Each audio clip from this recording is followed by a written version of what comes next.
Alors, tout baigne. Bon, écoutez, le roi des... Comment on les appelle? Le roi des Dutch, le roi des Hollandais s'est prononcé. Il est venu s'excuser. En tout cas, s'excuser pour le mal qu'ils ont fait au monde, dans la pauvreté, l'esclavage et tout le reste. Nous savons tous que les Hollandais ont joué un rôle très important dans le marché de l'esclavage. Ouais. En tout cas, ils étaient parmi les tout premiers à aller partout ailleurs dans le monde pour aller faire des katas, ravir des gens, les prendre de force, les emmener dans des terres étrangères, pour ne plus jamais revenir. Ouais, pour ne plus jamais revenir. Alors, le roi lui-même s'est présenté en son mea culpa. Je suis vraiment désolé pour tout ce qui s'est passé. Bon, je me demande pourquoi ils ont commencé. Soudainement, il y a apparemment une brochette des chefs qui commencent à s'excuser par rapport à ces histoires. Pourtant, avant, ils ne le faisaient pas. Ok, on va suivre très rapidement. Aujourd'hui, je me tiens devant vous en tant que roi et membre du gouvernement. Aujourd'hui, je m'excuse personnellement. Je suis personnellement et extrêmement touché au plus profond de mon cœur et de mon âme. Donc voilà, comme vous l'avez constaté, le roi s'est présenté pour dire qu'il était désolé pour tout ce qui s'est passé. Bon, moi je me dis, bon, désolé c'est bien, mais il faut désoler avec...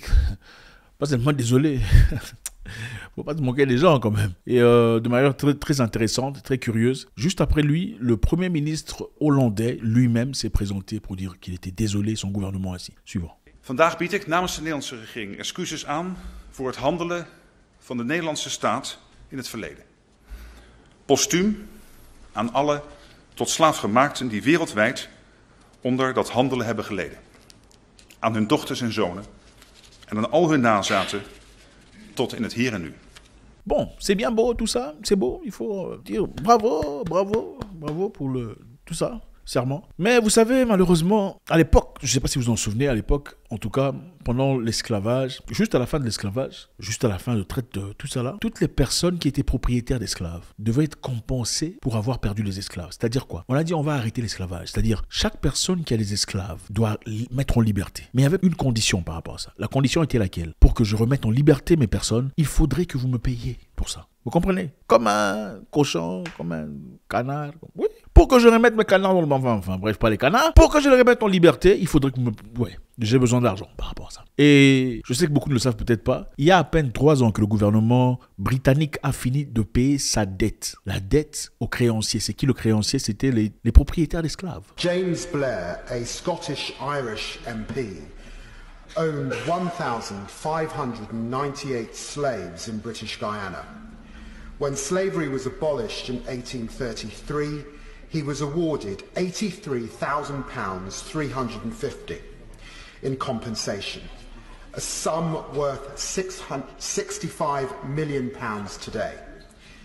In total, the British government paid out today's equivalent of £16.5 billion to compensate some 3,000 families that own slaves for the loss of their so-called property and investment. Ah oui, hein, avec l'argent du contribuable. Hein. L'argent de taxes des Britanniques a payé les gens propriétaires d'esclaves qui étaient obligés, enfin pas obligés, sollicités de libérer les esclaves parce que l'esclavage était fini. Vous comprenez un peu? Donc toi tu es esclave, on t'a pris par une personne, un soi-disant maître. Il t'a fait travailler comme un mouton, comme un cochon, enfin bref. En fin de compte, pour te libérer, il fallait que l'État ou le royaume paye cette personne et sa famille pendant des années et des années et des années. C'est à peine 3 ans qu'ils ont fini la dette. C'est honteux. Chez les Amérindiens, il y a eu beaucoup de difficultés. Quand ils sont partis là-bas, évidemment, ils étaient très bien. Ils sont venus en conquistadors, mais cachés un tout petit peu. C'était la gentillesse, la sympathie. Mais juste après, ils ont commencé à tomber. Pourquoi? Parce que voilà, ils étaient contaminés par les maladies venues d'Europe.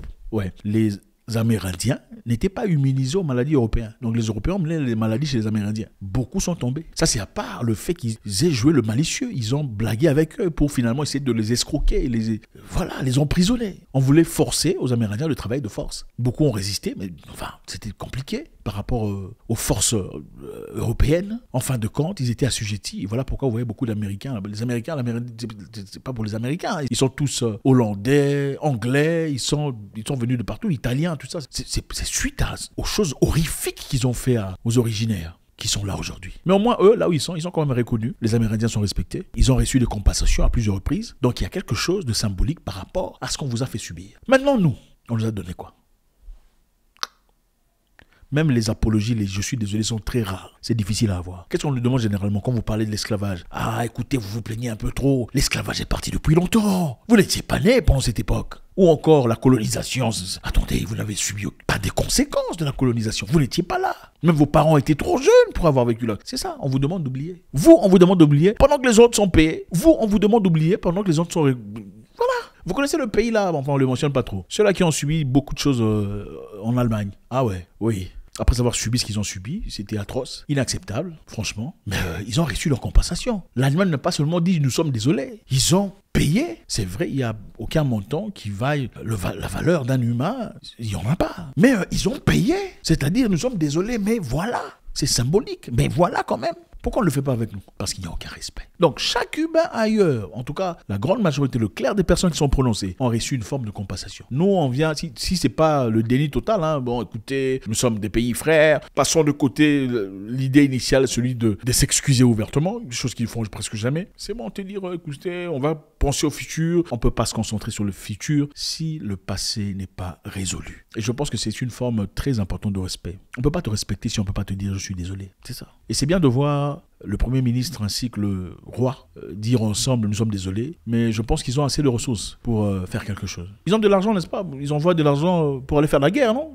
Ouais, il y a assez d'argent, il y a des millions en contribution pour la guerre. Il n'y a pas quelques millions en contribution pour les descendants de ceux qui ont subi les conséquences des raisons pour lesquelles vous vous excusez? Attendez, messieurs, on joue à quoi là? Les Africains doivent se réveiller. On doit apprendre à se faire respecter. C'est très important. Les gens qui ont eu des esclaves ont été payés pour libérer les esclaves. On a payé ces personnes, on a payé les... Pas vous. Vous ne valez pas grand-chose. Honestly, I feel good, but I am still looking forward to something more than just apologies, reparations, for example. The king said something about healing and repairing, but not necessarily about reparations, which are very important for our community to heal. Je pense qu'il est important de rappeler l'histoire. Pour savoir où on va, il faut regarder d'où on vient. C'est bien beau de dire nous sommes désolés, mais il faut réagir. Aujourd'hui, il y a beaucoup de choses, beaucoup de ressources, beaucoup de biens des Africains sont gardés en Europe, sont injustement préservés en Europe. Pourquoi on ne le retourne pas en guise de reconnaissance? C'est clairement hypocrite. Ou c'est simplement se moquer de la personne, de l'esprit africain en soi. C'est ça. Donc... c'est ça. C'est important de le savoir. Je pense qu'on doit établir un standard. Un standard général, un standard officiel. Parce que malheureusement, vous savez, quand vous êtes un mendiant, même quand il faut vous aider, on va vous donner un peu. Quand un mendiant demande à manger, on lui donne un petit. Mais quand une personne qui se respecte dit qu'il a des difficultés, les enfants n'ont pas mangé, on ne va pas lui donner un petit, on lui donnera un grand. Essentiellement. On te donne par rapport à la valeur que tu t'accordes. Mais si nous sommes simplement ces gens-là qui vont demander, on a besoin de ça, donnez-nous ça, on a besoin de ONG. Il y a des ONG qui sont inutiles en Afrique. Ouais. Mais vous, les gens qui travaillent dans des ONG, vous rendez l'Afrique appauvrie, vous rendez l'Afrique inutile. Vous effacez même l'ardoise du respect essentiel qu'on pourrait donner aux Africains. Pourquoi? Parce que vous voulez mendier et manger à travers la mendicité. Il faut arrêter d'être mendiant. Il faut arrêter d'être mendiant. Même si vous travaillez pour des ONG, tout ça, il faut travailler en équité, en égalité, en respect, dans des conditions de considération. C'est très important. Ceux qui étaient propriétaires d'esclaves ont été payés pour avoir libéré les esclaves. Mais les esclaves eux-mêmes ne recevront absolument rien. Et on vous demande, il faut oublier, passer à autre chose. Ça, c'est le passé. Merci infiniment. C'est toujours avec grand plaisir. Comment est-ce qu'on peut faire pour changer la vapeur? Comment est-ce qu'on peut faire pour se faire respecter? Dites-nous, qu'est-ce que vous en pensez? Qu'est-ce que ça veut dire, cette apologie, ce pardon que demande le Premier ministre ainsi que le roi des Hollandais? Est-ce que c'est vrai, c'est sincère? Ou bien c'est une blague, c'est une politique, évidemment européenne, dans le but de titiller certaines histoires? Faites un commentaire, ne partez pas sans faire votre commentaire, c'est toujours un grand plaisir. Merci infiniment à vous, faites votre commentaire avant de partir. God bless.